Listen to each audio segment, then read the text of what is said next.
there are many hidden histories that have yet to be told.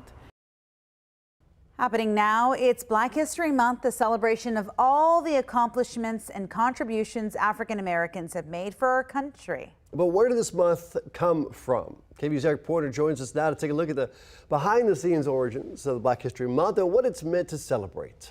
Yeah, so celebrating Black History Month got its start from a historian, a Black educator's dream in the early 1900s of recognizing and preserving what Black people had done for America, and that has grown into what we know it as today.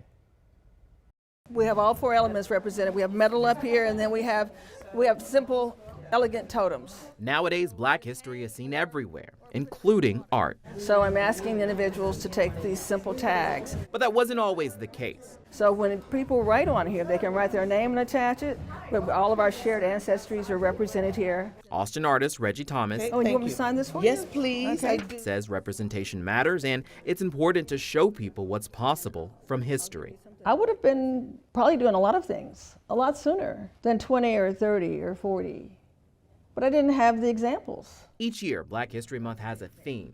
This year's theme, resistance. And Reggie says that's reflected in some of her work. This is another piece of resistance here, the African golf course. I believe that it's extremely important to celebrate Black history because I don't feel that anyone should be cut apart for themselves or not be able to see themselves. All right, good afternoon, everyone. While Black history is now taught in classrooms across the country, it wasn't always that way. I'm gonna go ahead and pass these out to you now. I believe that African American history is oftentimes overlooked. Dr. Talitha LaFleuria, an associate history professor at the University of Texas, Now to the good part. says it's important to study African American history to understand the problems in society today. In order to address those issues, we have to understand what's at the heart of those issues and what's at the root of them. It's a sentiment she shares with Black history pioneer Carter G. Woodson. Well, I feel incredibly honored to be carrying on the legacy of Carter G. Woodson as a scholar of African American history.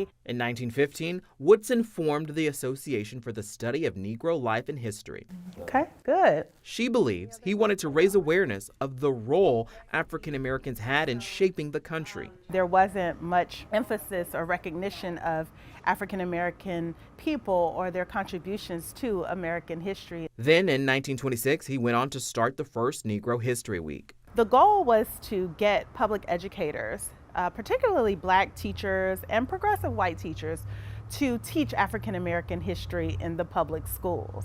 And so it was very popular. In 1970, the first Black History Month was launched, and in 1976, Gerald Ford became the first president to officially recognize February as Black History Month.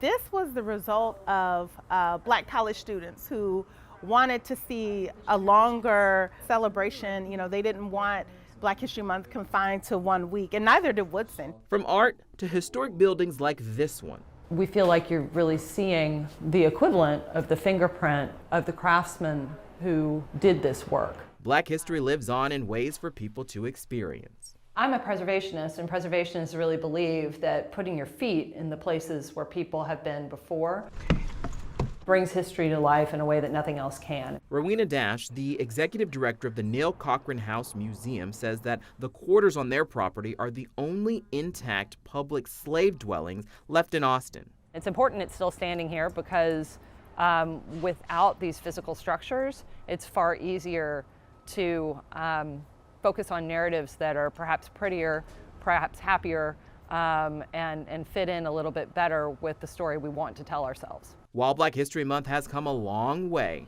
many agree there's still work to be done to acknowledge the Black contributions in America, and it shouldn't be limited to just 1 month.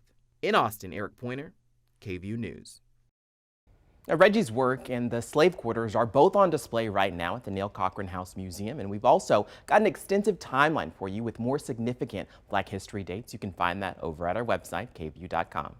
I gotta go take a look at those quarters, just to see the history. I've never been inside one like that before. I know, now we know about it. And you know, Eric, you were talking to us about how you studied, obviously, Black history in high school, right? And maybe a little bit in college, but you also studied it at home. Why so? Well, because my mother was a Sunday school teacher, and so she taught it in our church, and so it was all around us, all month long, but all year long as well. Yeah. Very nice. Yeah, it's good to learn. Appreciate that very much, Eric. Thank you.